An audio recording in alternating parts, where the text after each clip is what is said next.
Había una vez un sitio web en la Deep Web llamado Silk Road, conocido por ser un mercado ilegal de sustancias. Me enteré de su existencia a través de algunos conocidos que lo habían utilizado. Nuestro proveedor habitual de marihuana estaba a punto de mudarse a otro estado, y él era nuestra única fuente confiable.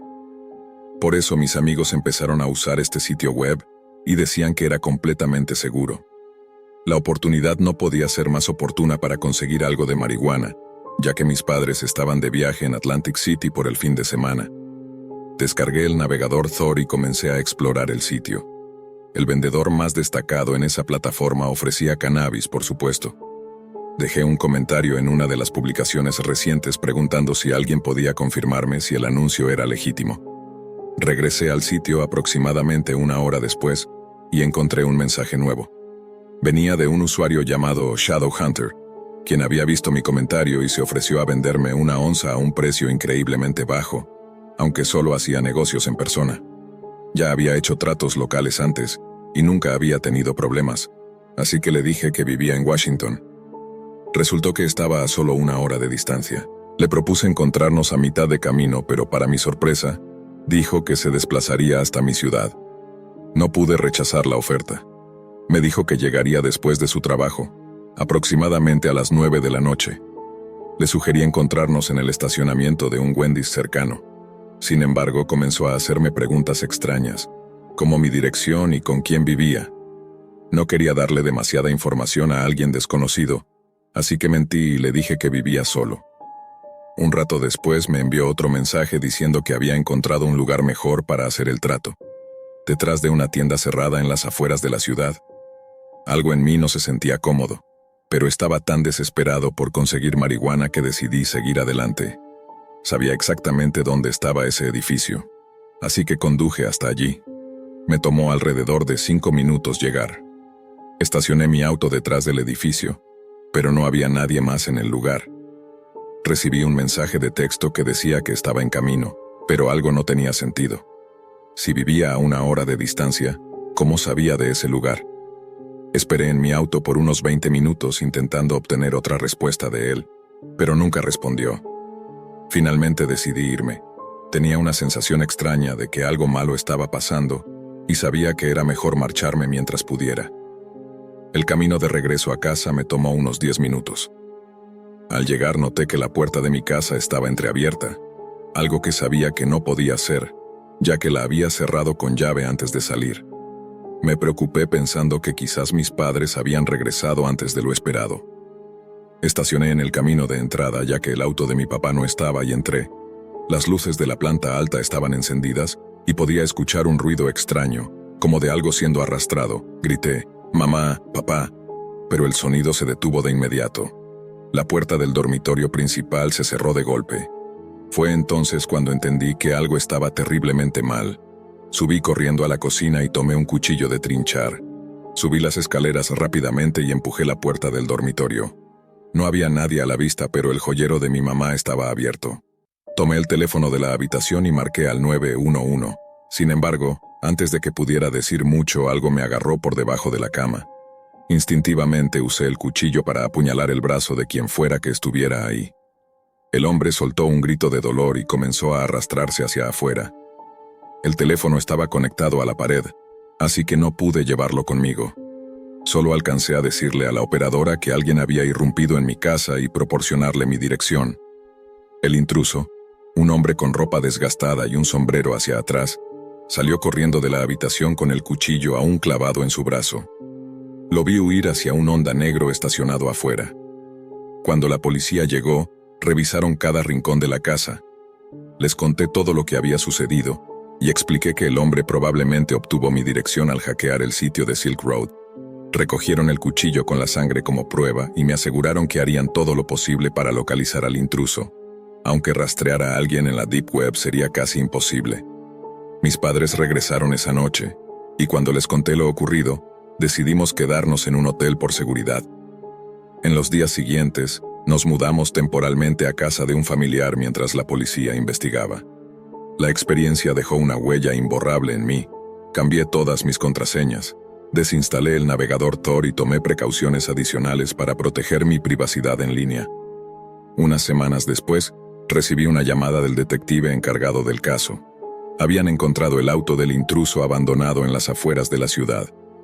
Dentro del vehículo, hallaron identificaciones falsas y herramientas propias de un ladrón profesional. Sin embargo, no había rastro del hombre. Aunque nunca lograron atraparlo, mi familia instaló un sistema de seguridad en casa, y desde entonces tomamos medidas adicionales para protegernos. Esa noche me enseñó una lección valiosa sobre los peligros de la Deep Web y la importancia de mantener la seguridad en línea. Aunque la vida volvió a la normalidad con el tiempo, los recuerdos de esa noche siempre estarán presentes, recordándome los riesgos ocultos en los rincones más oscuros de Internet. Con el paso de los días, empecé a notar pequeños detalles que me ponían en alerta. Cada vez que caminaba por la calle, sentía como si alguien me estuviera observando desde la distancia. Una tarde, mientras regresaba de la tienda, vi un auto negro estacionado al final de mi calle. Aunque no podía confirmar que era el mismo Honda del intruso, mi corazón se aceleró. Decidí tomar un camino diferente para llegar a casa y asegurarme de que no me seguían. Mis padres, preocupados por mi estado emocional, contrataron a un terapeuta para ayudarme a manejar el trauma. Durante nuestras sesiones, hablábamos sobre mis constantes pesadillas, en las que el intruso regresaba a nuestra casa. Pero esta vez yo no lograba escapar. Mi terapeuta me enseñó técnicas de respiración y estrategias para mantener la calma, pero la sensación de inseguridad nunca desapareció del todo. Una noche, mientras revisaba mi correo electrónico, recibí un mensaje de una dirección desconocida. El asunto decía: sé dónde vives. El cuerpo del mensaje era aún más aterrador. Contenía una foto de mi casa tomada desde la calle. Sentí como el pánico se apoderaba de mí. Apagué mi computadora de inmediato y le mostré el mensaje a mis padres. Esa misma noche, llamamos a la policía, pero poco pudieron hacer más allá de registrar el incidente.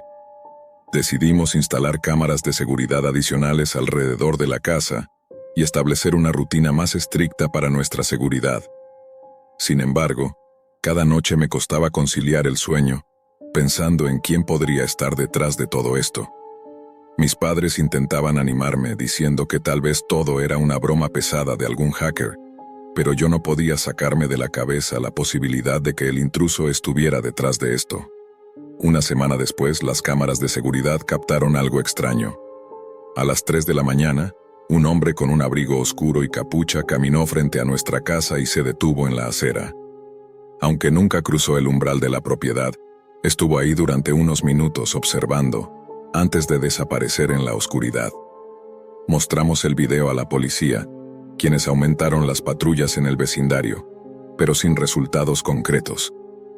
El detective asignado al caso nos visitó nuevamente para actualizarme sobre la investigación. Según él, habían encontrado algunos rastros de actividad en la Deep Web que coincidían con el perfil del intruso, pero rastrear las identidades reales de los usuarios seguía siendo un desafío monumental. Me aseguró que estaban haciendo todo lo posible, pero sus palabras no lograban calmar mi creciente paranoia. Con el tiempo, decidí tomar medidas adicionales por mi cuenta.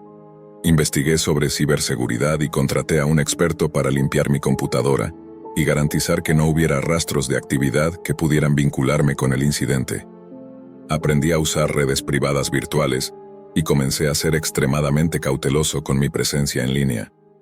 Aunque era un proceso agotador, poco a poco sentí que recuperaba algo de control sobre mi vida.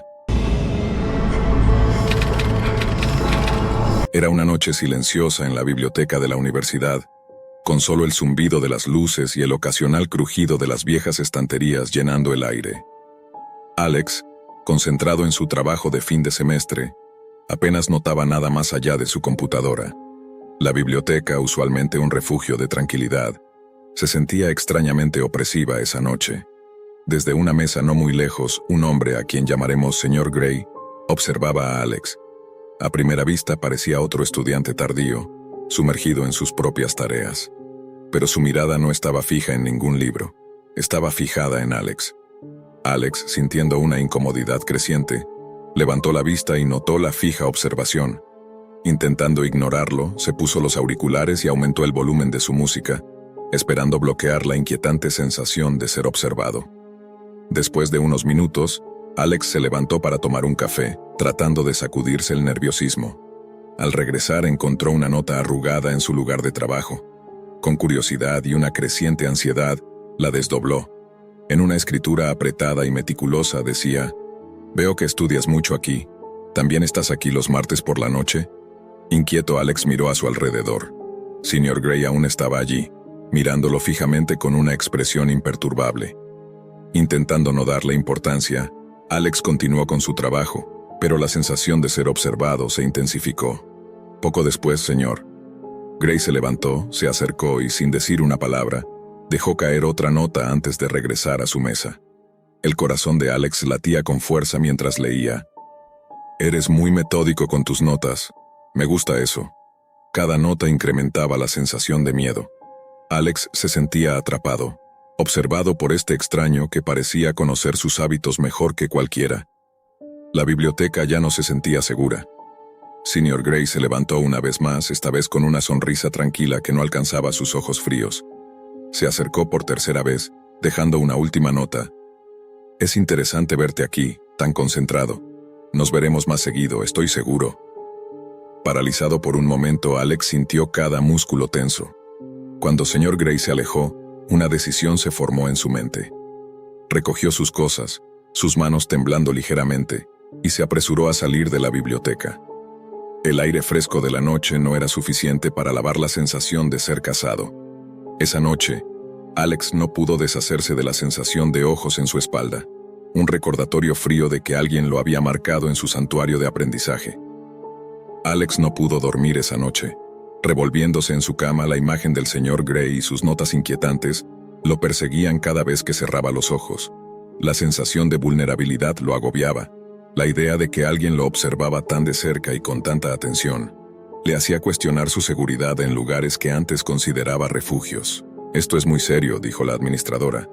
«Vamos a revisar las cámaras de seguridad y ver si podemos identificar al hombre. Mientras tanto, te recomiendo que cambies tus hábitos de estudio y, si es posible, no vengas solo a la biblioteca por la noche». Agradecido por ser tomado en serio, Alex asintió. Se sintió un poco más aliviado sabiendo que se tomarían medidas. Sin embargo, la sensación de ser observado persistía. Decidió pasar el resto del día en áreas más concurridas del campus y evitar lugares solitarios. Los días siguientes transcurrieron sin incidentes. Alex cambió su rutina, estudiando más durante el día y menos por la noche. También invitaba a amigos para estudiar juntos, asegurándose de no estar solo. Pero la tensión de estar constantemente alerta era agotadora. Una tarde, mientras trabajaba en un proyecto grupal en la biblioteca, uno de sus amigos se acercó con un semblante serio. «Alex, hay algo que deberías ver», dijo pasándole su tableta. En la pantalla, había una serie de fotos que claramente lo mostraban a él, sentado en la biblioteca, completamente ajeno a que lo estaban fotografiando. Las imágenes eran recientes, tomadas desde varios ángulos diferentes, algunas incluso acercándose mucho a su espacio personal. El corazón de Alex se hundió. «¿Dónde encontraste esto?», preguntó con la voz temblorosa. «Están en un foro en línea. Parece que alguien ha estado publicando sobre ti, describiendo tus movimientos y hábitos», explicó su amigo mirándolo con preocupación. Alex sintió que el piso se desvanecía bajo él. No solo estaba siendo observado en persona, sino que ahora sabía que su acosador lo estaba exponiendo en Internet para que otros lo vieran. La violación de su privacidad era completa y absoluta. Con el descubrimiento de que su acoso se había extendido en línea, Alex se sintió completamente expuesto. Sabía que tenía que actuar rápido antes de que la situación empeorara. Junto con su amigo, fue directamente a la oficina de seguridad del campus para informar sobre las fotos y el foro en línea. Los oficiales de seguridad se tomaron el asunto con gran seriedad, especialmente dada la naturaleza digital del acoso que complicaba más las cosas y ponía a Alex en un riesgo aún mayor. Inmediatamente contactaron a la policía, quien empezó a trabajar en conjunto con el equipo de TI de la universidad para rastrear el origen de las publicaciones en el foro. A través de un esfuerzo combinado, lograron rastrear la dirección IP hasta un pequeño apartamento en la ciudad. La policía llevó a cabo un allanamiento y encontró a un hombre mayor, que efectivamente era el Sr. Gray, rodeado de fotografías de Alex y múltiples pantallas mostrando varios foros y redes sociales. Sr. Gray fue arrestado bajo cargos de acoso y violación de la privacidad. Durante el interrogatorio confesó estar obsesionado con Alex, quien le recordaba a alguien de su pasado. Aunque esto no justificaba sus acciones, dio algo de contexto a su comportamiento perturbador. Después del arresto, Alex se sintió aliviado pero profundamente marcado por la experiencia. Decidió que quería ayudar a otros que pudieran estar pasando por situaciones similares.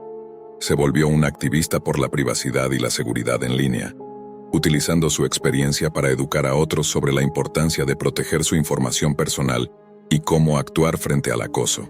La universidad también tomó medidas, aumentando la seguridad en la biblioteca y ofreciendo seminarios sobre seguridad en línea para todos los estudiantes. Aunque las cicatrices emocionales de Alex tardarían en sanar, se sentía fortalecido por el apoyo recibido y su nueva misión de ayudar a otros. Así, lo que comenzó como una serie de encuentros inquietantes, se transformó en un catalizador para el cambio, no solo en la vida de Alex, sino en toda la comunidad universitaria. Tenía 26 años y estaba sin trabajo, sintiéndome insatisfecho con la rutina de la vida laboral. Decidí probar suerte trabajando desde casa.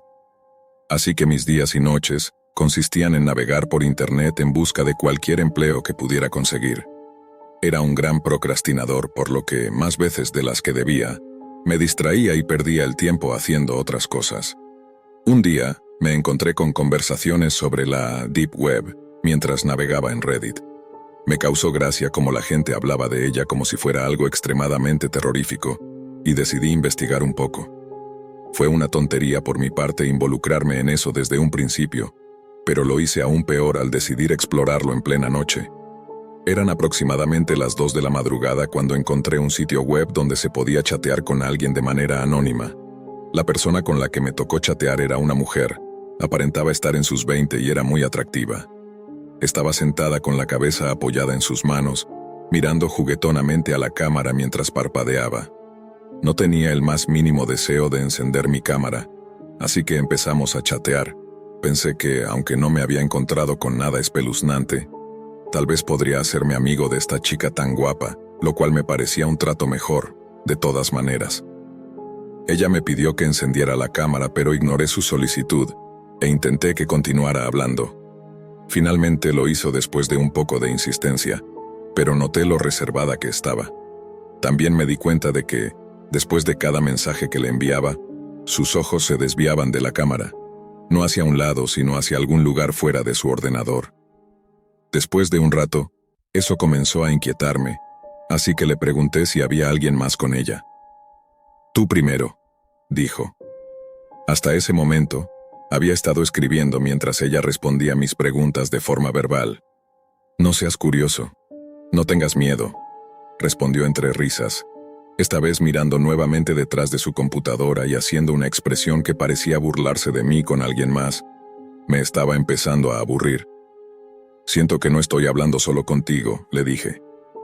«Eso es porque estás hablando con todos nosotros», contestó. «¿Quién más está ahí?» «Srenia», pregunté. «Enciende tu cámara». «¿Esto es una broma?» «Srenia», le pregunté, «enciéndela». «Está bien, me voy ahora», respondí ya cansado. «Enciende la cámara», insistió. Su risa se había vuelto casi estridente en ese punto.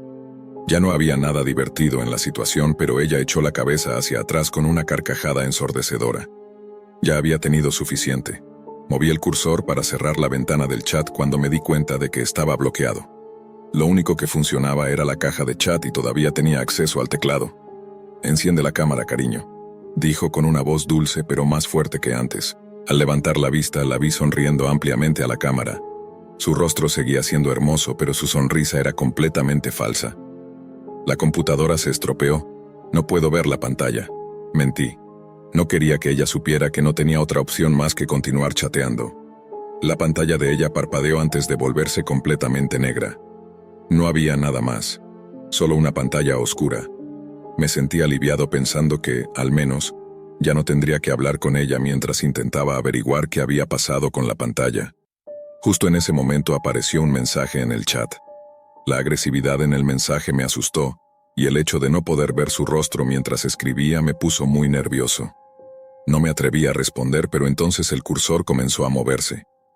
Observé con incredulidad cómo el cursor se deslizaba por la pantalla. Todavía no hice ningún movimiento. Sabía que nada bueno me esperaba si hacía lo que ella me pedía.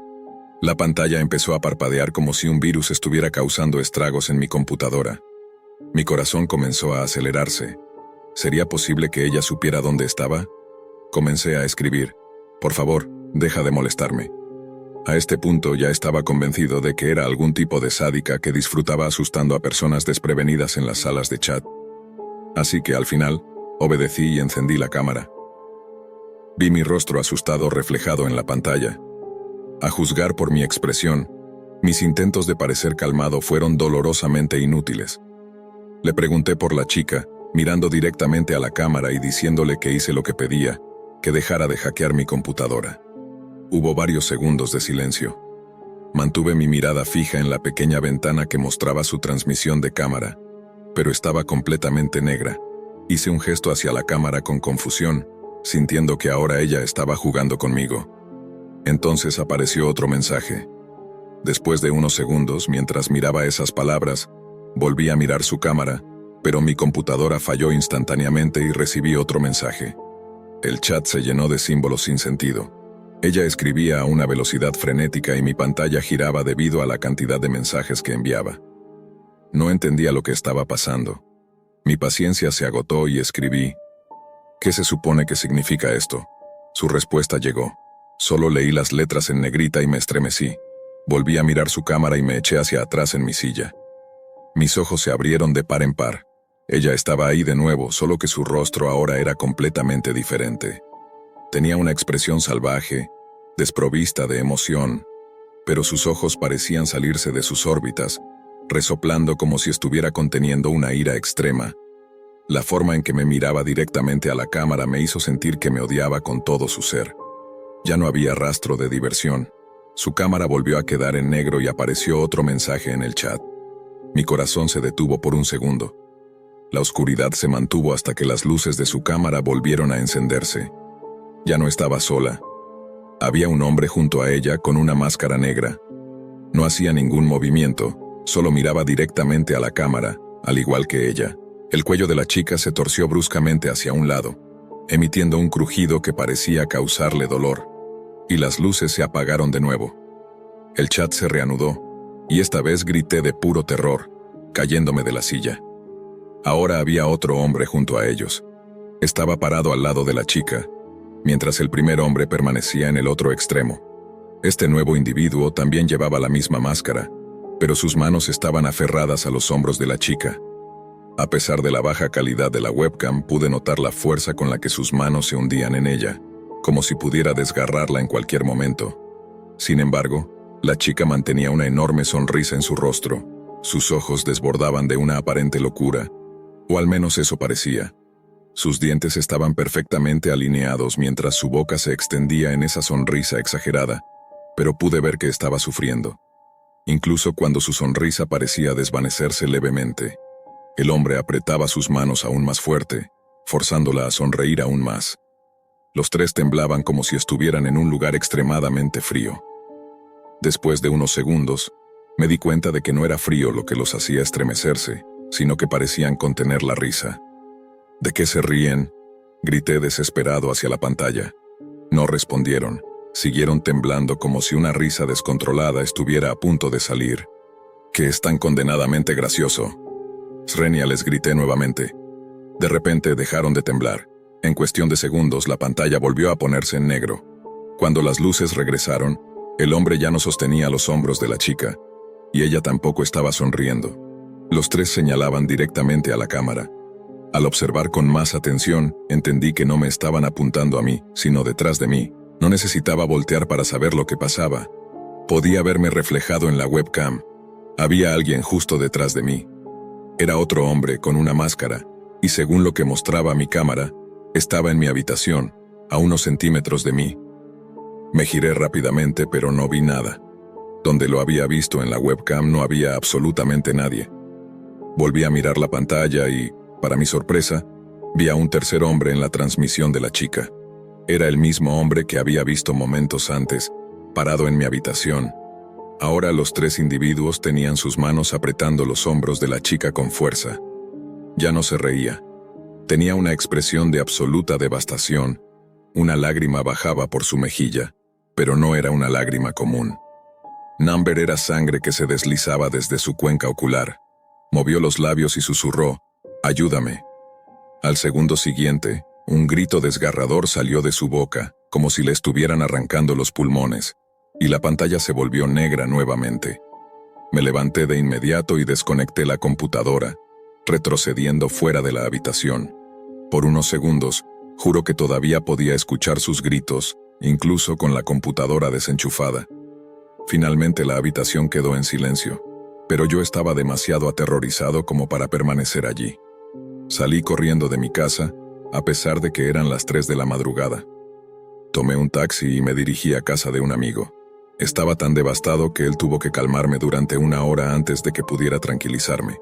Al día siguiente regresé a casa con mi amigo. Todo parecía estar en su lugar. Después de revisar meticulosamente cada rincón, llegamos a la conclusión de que no había nadie allí y que no había señales de que alguien hubiera entrado. Nunca volví a la Deep Web. Mi amigo sugirió que tal vez todo fue una broma de hackers, pero la forma en que la chica gritó, el miedo palpable en su rostro, me convenció de que ella también era una víctima. Me pregunté qué habría pasado si me hubiera quedado más tiempo. ¿Me habría convertido yo en otra víctima? ¿Podrían esos hombres haberme encontrado realmente? ¿Había alguien en la habitación conmigo aquella noche? No había nada que pudiera hacer. No había pruebas concretas que pudiera presentar a la policía. Lo único que hice fue deshacerme de esa computadora. La tiré y compré una nueva. No había manera de que pudiera encenderla de nuevo después de lo que pasó. No quiero exagerar, pero hay ocasiones en las que lamento profundamente no haber tomado en serio esas advertencias que circulan por todas partes. No me enorgullece, pero siempre he tenido una inclinación por actuar sin pensar, especialmente en lo relacionado con Internet. Supongo que la curiosidad puede llevarnos a lugares muy oscuros. Hace algunos años comencé a explorar la Deep Web solo por diversión y aburrimiento.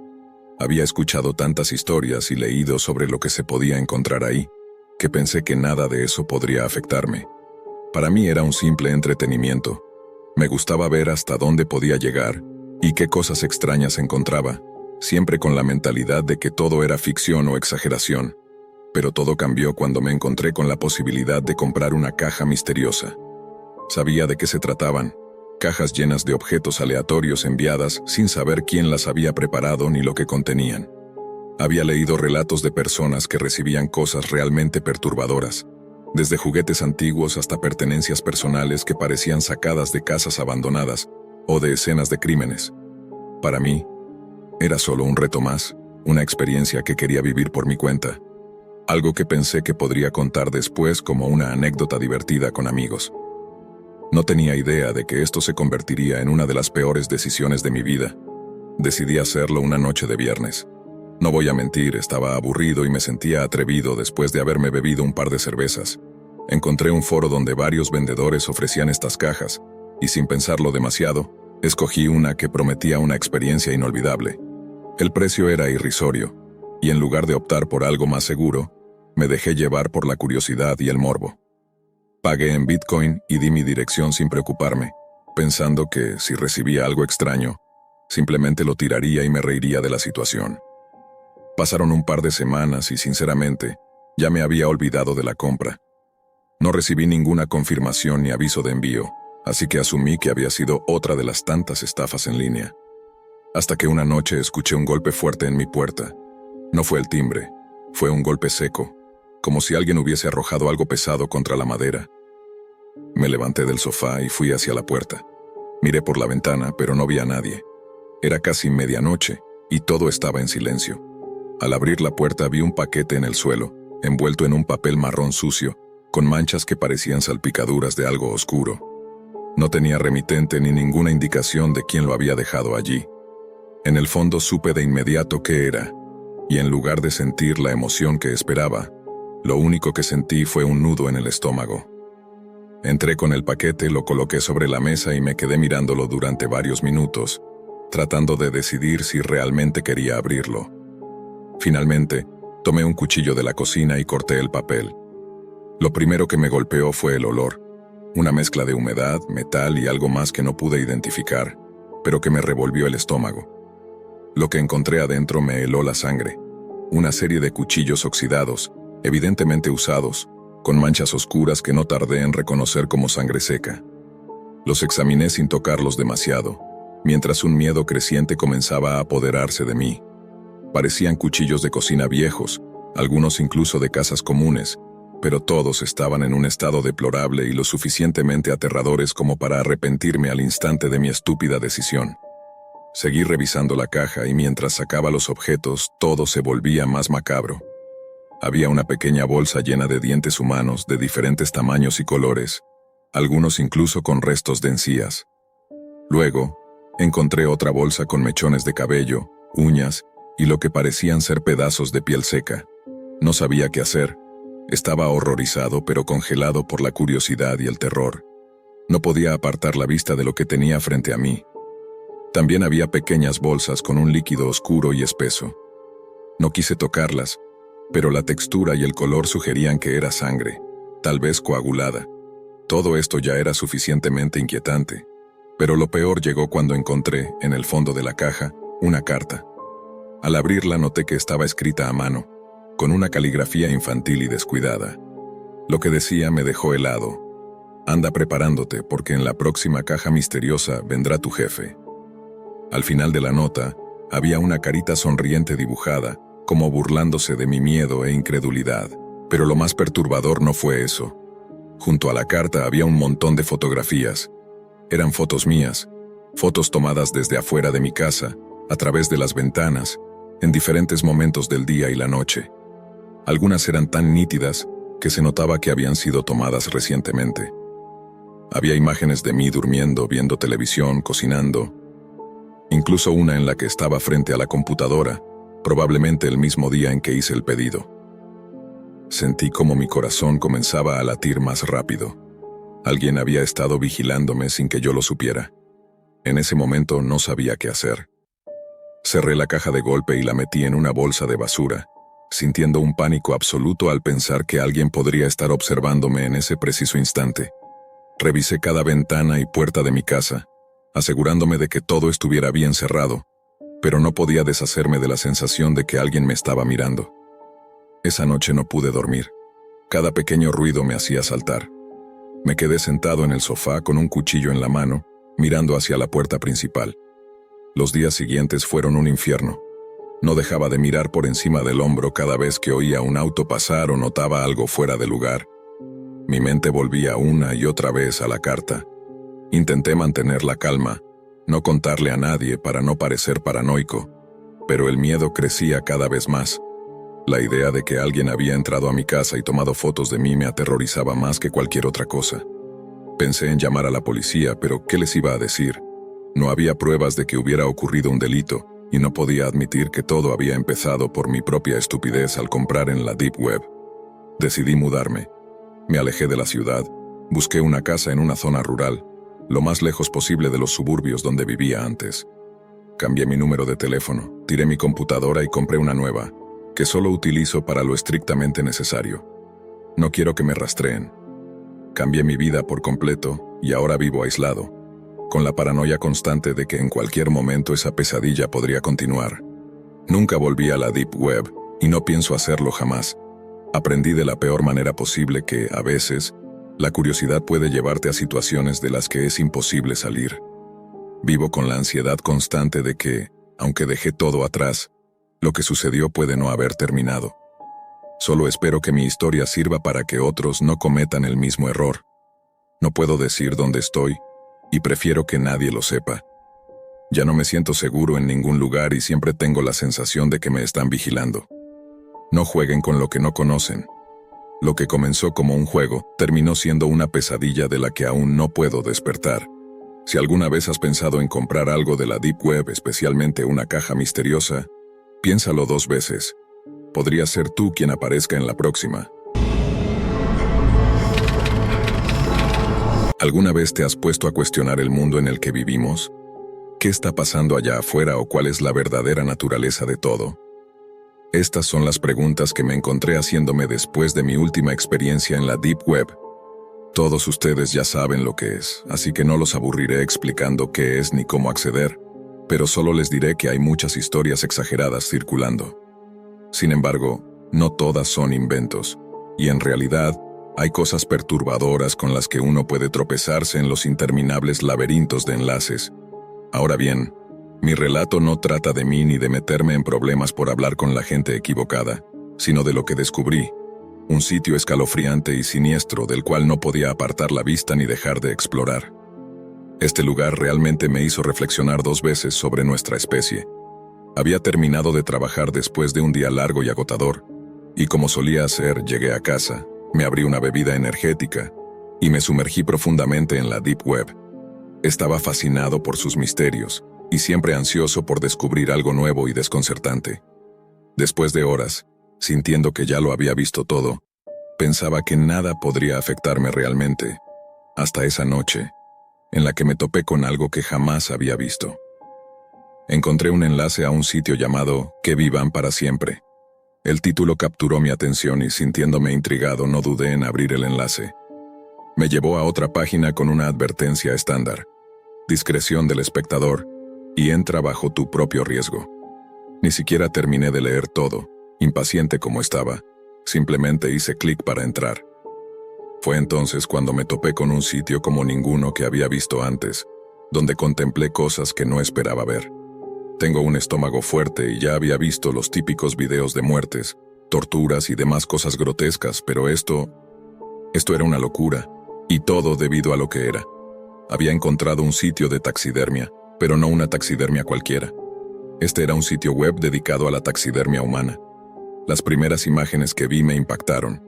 Cuerpos embalsamados y preservados mirándome con esos ojos vacíos y sin alma. Cuanto más exploraba el sitio, más perturbador se volvía. Había videos del proceso de taxidermia humana, una especie de tutorial, donde la persona en el video explicaba todo el procedimiento, desde el drenaje de líquidos, la extracción de órganos, el relleno, el embalsamado, hasta la preservación de la piel.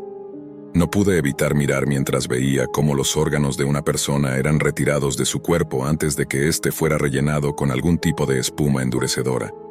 Luego, se dejaba reposar antes de coser y suturar la piel, para posteriormente ser preservado. Cuanto más veía, más inquietante se volvía todo. Vi la colección del propietario del sitio, humanos preservados y exhibidos como trofeos, cuerpos completos y cabezas decapitadas montadas en las paredes. Pero eso no era todo. También vendían cuerpos preservados o partes de ellos, con precios que oscilaban entre 500 y decenas de miles de dólares, dependiendo de lo que quisieras o del tipo de persona que buscaras. Sexo, edad, raza o híbridos. Híbridos, pensé, curioso por el término. Al explorar esa sección me horroricé con lo que vi. Probablemente ya imaginen lo que significaba ese término. Mientras navegaba por los videos y galerías, me sentí profundamente perturbado por lo que estaba viendo.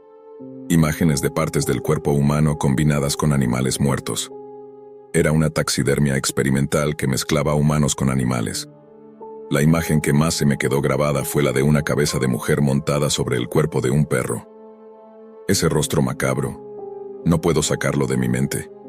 No sé si es físicamente posible preservar algo así, o si eventualmente se descompone.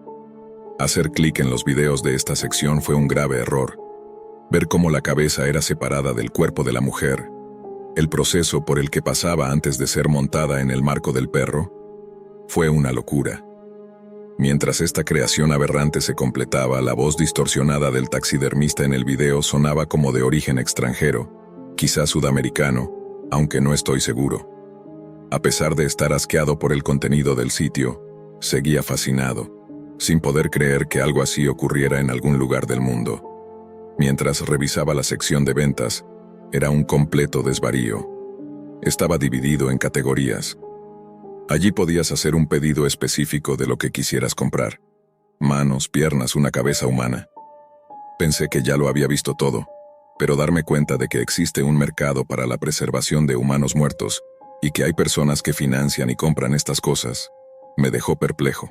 He visto muchas cosas, pero encontrar este sitio realmente me impactó.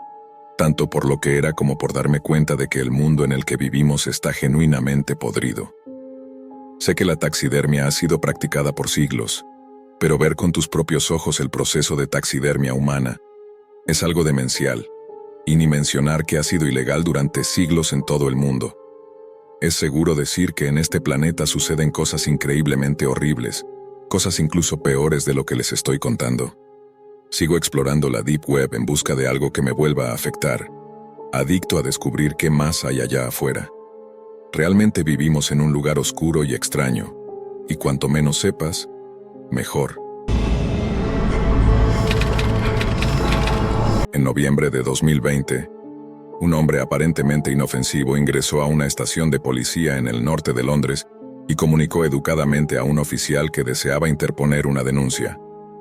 Al solicitarle una breve descripción del delito, el hombre le informó al agente que había sido atacado. Después de una corta espera, lo llevaron a una sala de entrevistas para tomarle declaración. La Policía Metropolitana de Londres, fundada hace casi 2 siglos, se esfuerza por mantener el orden en una de las ciudades más grandes, prósperas y con mayor historia del mundo. Como pueden imaginar, no es una labor sencilla. En las últimas 2 décadas, Londres ha sufrido atentados terroristas, robos de diamantes valorados en varios millones de libras y disturbios violentos que dejaron muchas zonas de la ciudad devastadas y marcadas. Por lo tanto, como es de esperar, los oficiales de policía han presenciado casi de todo.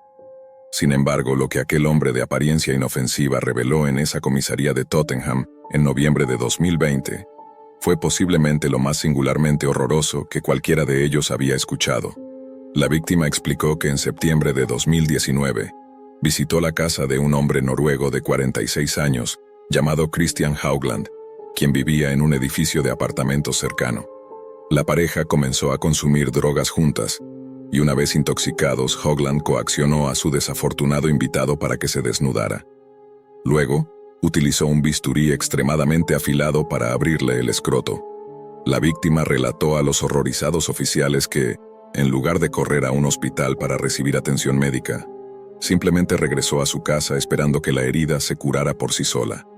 Sin embargo, la incisión, aunque superficial, era increíblemente dolorosa y no sanó como esperaba, empeorando hasta el punto de infectarse de manera grave y peligrosa.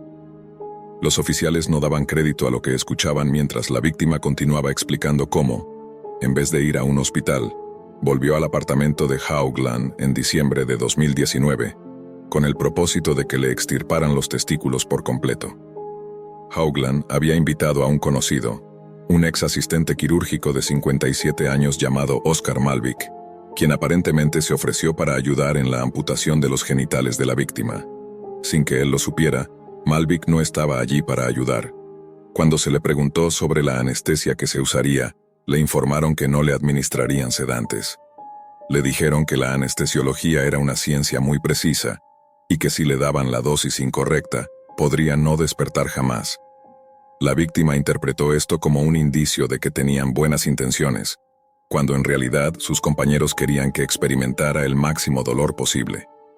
Después de configurar uno de sus teléfonos inteligentes para grabar el procedimiento, Haugland le ordenó a la víctima que consumiera grandes cantidades de alcohol para intentar mitigar el dolor.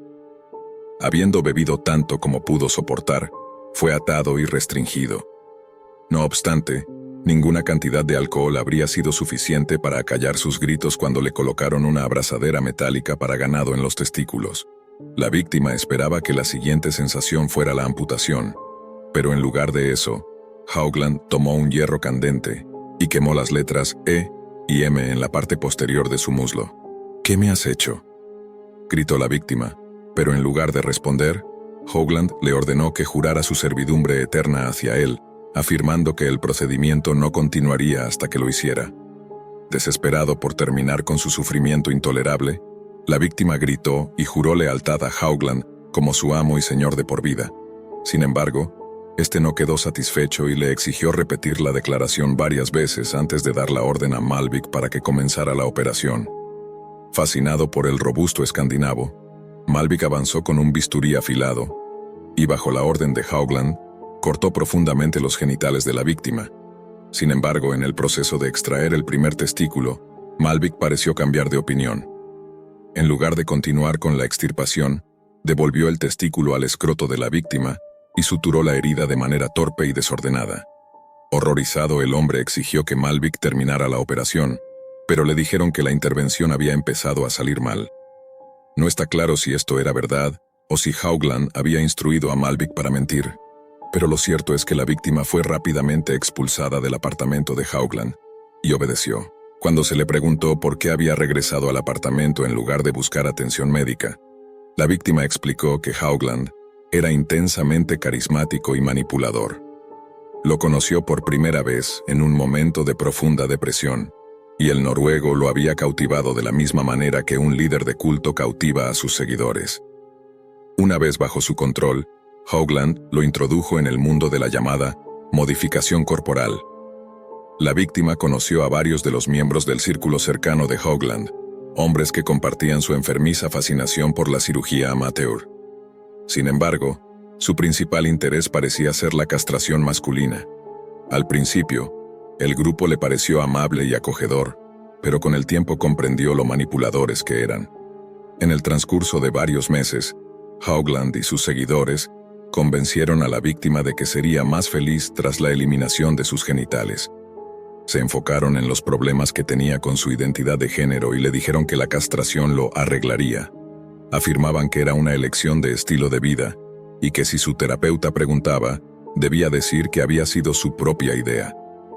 La víctima rompió en llanto mientras relataba cómo necesitaba desesperadamente la ayuda de un urólogo especializado y cómo había luchado contra el impulso de asesinar a Haugland durante algún tiempo.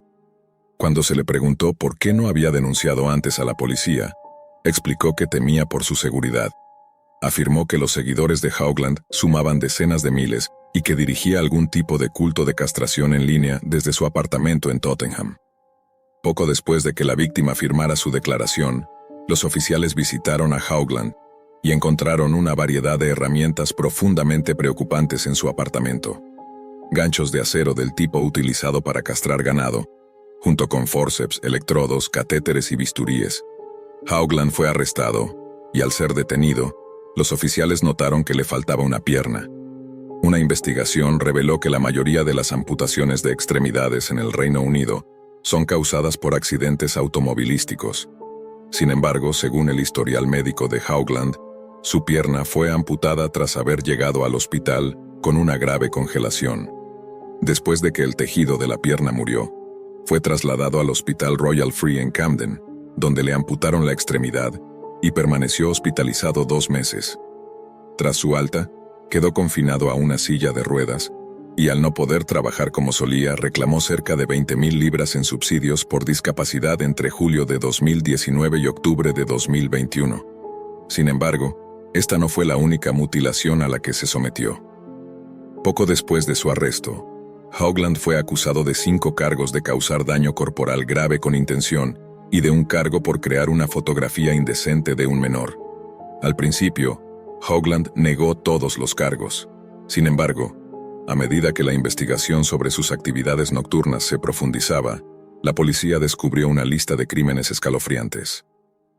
El 18 de febrero de 2017, Haugland contactó a un acompañante masculino de 29 años llamado Daniel Pierce. Solo unos meses antes, la pareja se había conocido a través de una aplicación de citas en línea, y en el proceso de compartir sus fantasías más oscuras, Haugland confesó su deseo de castrarse a sí mismo. Pero no solo eso, quería que Pierce lo ayudara a llevarlo a cabo. Pierce más tarde explicó que, en un principio, dudaba en participar en el procedimiento. «No tengo problema con eso», le dijo a Haugland por mensaje de texto, «pero perderás mucha sangre y casi morirás». Haugland entonces le aseguró que había estudiado diversos métodos seguros de castración y que ya había realizado el procedimiento exitosamente en no menos de 26 hombres distintos. Ahora era su turno de convertirse en lo que describía como un null, un término derivado de la palabra nulificación genital. Para garantizar su cooperación, Pierce recibió una oferta inicial de 750 libras, aunque más tarde se estableció que esto solo era un anticipo. A Pierce se le prometió una suma mayor por su participación. Haugland explicó que grabaría todo el proceso y que el video sería subido a un sitio web que él controlaba. Cuando Pierce preguntó por el nombre del sitio, le dieron un nombre que sería recordado con horror: unmakermacaque.com. El video que posteriormente se subió es quizás una de las grabaciones más perturbadoras jamás vistas. No solo es inquietantemente gráfico, sino que los matices eróticos que contrastan marcadamente con la realidad hacen que las imágenes sean aún más impactantes. Al finalizar el terrible procedimiento en el que se utilizó un cuchillo de cocina, Pierce mira directamente a la cámara y dice: «Bueno, eso es uno para la lista de deseos». Después, Hoagland contactó con los servicios de emergencia y le dijo al operador: «Intenté hacer una cirugía, es más que una circuncisión». Fue trasladado de urgencia al hospital y derivado a una unidad psiquiátrica para su evaluación. Allí, declaró a los médicos que había participado voluntariamente en su propia castración y que estaba completamente cuerdo. A pesar de las dudas de los doctores del NHS, Hoagland fue dado de alta tras solo 72 horas. Casi de inmediato, contactó de nuevo a Daniel Pierce. Pierce, quien confesó haber vomitado al salir del apartamento de Hoagland, fue informado de que se habían planificado más castraciones y fue invitado nuevamente a participar como, en sus palabras, un ayudante sexy y perverso. Durante los siguientes 2 años, Pierce recibió más de 6,000 libras por participar en varios actos de mutilación intencional. Pero Pierce no era el único cómplice de Hoagland. Después de su arresto en noviembre de 2020, la policía descubrió que Hoagland había estado en contacto con un joven llamado Jacob Creamy Appleton. Se conocieron por primera vez en septiembre de 2018, cuando Jacob tenía solo 17 años. Tras establecer una relación retorcida de atracción y una especie de vínculo paternal, Hoagland comenzó a introducir al joven Jacob en el mundo de la modificación corporal. En algún momento, Hoagland se jactó de que guardaba los testículos de sus víctimas voluntarias en frascos con líquido conservante, a lo que Jacob respondió: «Eso es asombroso». Posteriormente, Hoagland lo convenció de participar en sus perversos planes. Jacob fue invitado a presenciar la amputación de la pierna de Hoagland, y a lo largo de meses de discusión, planificaron meticulosamente cómo llevar a cabo la extremada operación sin desangrarse. El 21 de febrero de 2019, un Jacob Appleton de 18 años viajó desde su hogar en el suburbio londinense de Epsom hasta el apartamento de Hoagland en Tottenham. Hoagland recibió al joven y lo llevó a la cocina, donde Jacob observó un gran contenedor lleno de agua y hielo. Durante las siguientes 8 horas, Hoagland mantuvo su pierna sumergida en el agua helada, mientras Jacob añadía más y más hielo para asegurar que el agua permaneciera gélida. Como muchos otros de sus procedimientos, Hoagland grabó en video el proceso. Lo que comenzó como un video relativamente inocente, tomó un giro siniestro a medida que avanzaban las horas. En un momento, Hoagland y Jacob comparten risas mientras este último arroja grandes cantidades de hielo en el contenedor. En otro, celebran cuando Hoagland anuncia que ya no puede sentir su pierna. Cuando la magnitud de las actividades de Hoagland se hizo evidente, la policía llevó a cabo redadas coordinadas en Londres, Escocia y Gales del Sur. Al menos 10 de sus presuntos cómplices fueron arrestados. El apartamento de Hoagland fue registrado por segunda vez, y durante una inspección detallada, los oficiales encontraron su pene cercenado, conservado en un escondite detrás de una cómoda. Además, la policía descubrió material de explotación infantil en su computadora portátil, así como imágenes de zoofilia que había compartido con otros hombres en línea. Entre los arrestados bajo sospecha de producir videos para unmaker.com, se encontraba un hombre rumano de 30 años, residente en Gretna, Escocia, quien estaba implicado en 2 procedimientos, y un exmiembro retirado de 64 años de la Royal Society of Chemistry, arrestado en su hogar en Surrey el 2 de febrero de 2022. Este admitió haber participado en un total de 9 castraciones en callejones, así como haber suministrado bisturíes y suturas a Hoagland. Guardaba genitales en una caja de mantequilla Clover, etiquetada como setas mordidas. David Krall, de 61 años, estuvo involucrado en 4 incidentes de castración completa, incluyendo el procedimiento deliberadamente mal realizado, que resultó en la caída del grupo. Durante 11 años, Ocupó un puesto como asistente doméstico en el Servicio Nacional de Salud de Gales, aunque no tenía formación médica formal. Zach Oliver, de 39 años, estudió brevemente veterinaria y usó lo que había aprendido para extirpar los genitales de 8 hombres. También fue arrestado en relación con las castraciones un hombre alemán de 61 años llamado Stefan Meyer, así como el novio de David Krall, Alex Wright, de 32 años. Daniel Pierce y Jacob Creamy Appleton también fueron detenidos, y ambos proporcionaron descripciones detalladas de cómo operaba el sitio web Unmaker. Aunque Haugland contactaba a menudo a sus víctimas potenciales a través de la llamada Deep Web, Unmaker.com se encontraba a plena vista en la web común, accesible para cualquier usuario que lo encontrara. El sitio ofrecía varios niveles de membresía, con opciones básicas, Premium y VIP, siendo esta última la más cara, a más de $1,000 anuales. Uno de los videos más espeluznantes mostraba a Haugland sometiendo a un niño de 16 años a torturas genitales, en las que le colocaba electrodos en los genitales, administrando descargas de bajo voltaje, pero increíblemente dolorosas. Mientras tanto, Haugland obligaba al joven a jurarle servidumbre eterna. En otro video, animaba a un hombre sueco a amputarse partes de su cuerpo en 2 grabaciones de FaceTime, filmadas con 3 días de diferencia.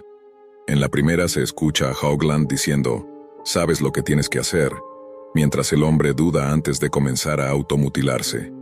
En la segunda grabación, Haugland, con una bebida alcohólica en la mano, le ordena al hombre que se castre completamente. Cuando el hombre titubea una vez más, Haugland se ríe, percibiendo su miedo, y lo incita repetidamente hasta que, con un grito de agonía, finalmente lo hace. Haugland luego le dice que guarde las partes amputadas en el congelador y llame a emergencias para salvar su vida. En otro video de castración, Haugland se puede escuchar diciendo, «Eso fue mucho más rápido que la vez anterior, y un corte tan limpio», mientras muestra el testículo removido a la cámara. Miles de sus seguidores observaban en una transmisión en vivo. Después de ese procedimiento en particular, Haugland añadió las partes amputadas a una ensalada que preparó para el deleite de su audiencia, y luego se las comió crudas.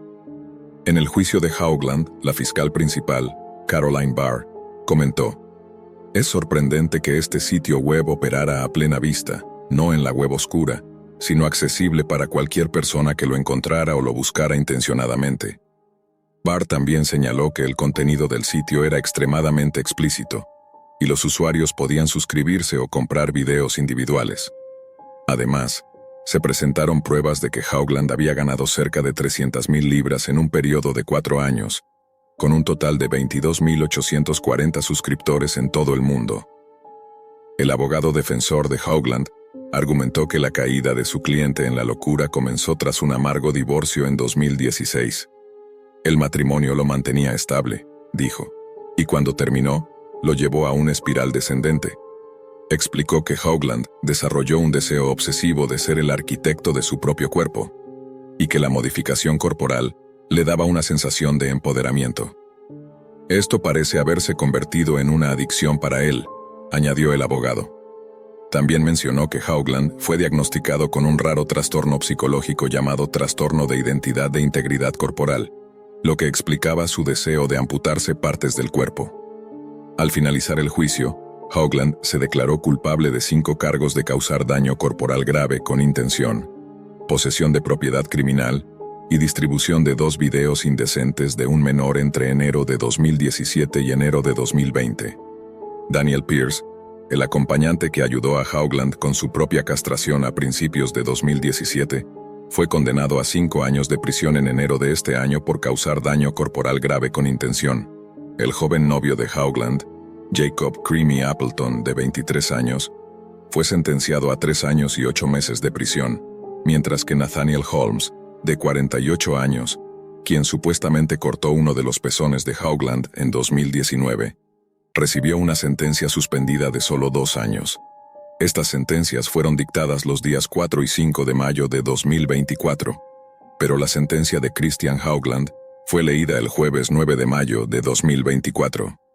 Según el New York Post, el supuesto líder del club de castración, quien hizo ensalada de testículos, ha sido sentenciado a 22 años de prisión. Esta semana, Un juez británico ha condenado a Hoagland, considerando que es un castigo justo para un manipulador maestro de la clase más vil. Mi experiencia más aterradora en la Deep Web ocurrió cuando encontré un sitio grotesco y perturbador llamado Experimentos Humanos. No recuerdo con exactitud dónde lo hallé, pero estaba enterrado en algún rincón oscuro de una página de enlaces archivados.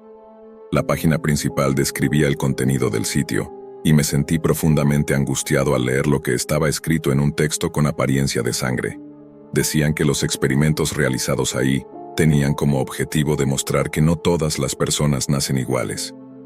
Las víctimas elegidas para estos experimentos solían ser indigentes, pero también incluían a otras almas desafortunadas atrapadas por estos enfermos. Estos llamados experimentos iban desde pruebas con hambre y privación de agua, hasta reacciones extremas al dolor, infecciones y enfermedades. Incluso incluían pruebas de resistencia a los rayos X, el calor y el dolor en niños pequeños. Había visto videos impactantes antes, como aquel infame de 3 sujetos con un martillo, así que pensé que estaba preparado para lo que vería. Pero no fue así. Cometí el error de hacer clic en el primer enlace de las fotografías del experimento. Sinceramente, tuve que contener las náuseas. No puedo ni quiero describir lo que vi, pero puedo decir que las víctimas eran personas inocentes, como tú o como yo, que pasaron por cosas inimaginables que nadie debería experimentar. En contra de mi sentido común, seguí explorando el sitio. Muy pronto llegué a una sección completa dedicada a bebés y niños pequeños. De alguna manera llegué al final de la página, y entonces apareció un pequeño cuadro emergente en mi pantalla. Al principio no entendí qué era, hasta que una línea de texto apareció. ¿Disfrutaste el sitio? Mi corazón se detuvo un momento. Me armé de valor y escribí: ¿Quién eres? El extraño respondió casi al instante, evadiendo mi pregunta con: ¿Cuál fue tu parte favorita del sitio? Volví a preguntar quién era. Esta vez, para mi sorpresa, respondió diciendo que era el dueño de la página. Lleno de repulsión, le escribí que su sitio era enfermizo e inhumano, y que lo denunciaría de inmediato. Ese fue mi mayor error. Después de un breve silencio, el individuo respondió: Ya veo. Tu nombre es Marco y vives en Connecticut. Tenía razón. En lugar de cerrar el navegador, torpemente escribí: Estás equivocado. 10 segundos después escribió algo que hizo que mi sangre se helara. Mi dirección completa. Era completamente correcta. Su último mensaje fue: Que tengas un buen día. Cerré el navegador de golpe y apagué la computadora portátil. Lo primero que hice fue llamar a la policía. También se lo conté todo a mis padres. Cuando los oficiales llegaron, expliqué lo sucedido. Les pedí que revisaran mi computadora, pero como no recordaba el enlace del sitio, no pudieron rastrear nada. El navegador Tor no guarda historial de navegación. Los policías nos advirtieron que, si lo que conté era cierto, debíamos buscar otro lugar para vivir lo antes posible. Por fortuna ya estábamos en proceso de mudarnos. Mis padres lograron vender la casa rápidamente y encontrar otra. Me disculpé con ellos cada día durante un mes por lo sucedido. Odiaba haberlos puesto en esa situación. Me gusta pensar que el tipo del chat solo estaba fanfarroneando, pero no podía arriesgarme. Tras mudarnos, intenté dejar atrás la experiencia, pero la paranoia me seguía. Cada ruido nocturno me sobresaltaba y siempre sentía que alguien me observaba. Una noche, mientras estaba solo en casa, recibí un correo electrónico sin remitente. El asunto decía: No puedes escapar. Mi corazón se aceleró mientras lo abría con manos temblorosas. Dentro había una foto de nuestra antigua casa. Estaba abandonada, con ventanas rotas y grafitis en las paredes. En una esquina de la imagen había un mensaje escrito con algo que parecía sangre: Volveremos por ti. Llamé a la policía de inmediato. Les mostré el correo, pero sin remitente ni forma de rastrearlo, poco podían hacer. Me recomendaron cambiar todas mis cuentas y contraseñas, y prometieron patrullar más seguido por el vecindario. Instalamos cámaras de seguridad, compramos un perro guardián entrenado y tomé clases de defensa personal. Estaba decidido a no ser una víctima indefensa.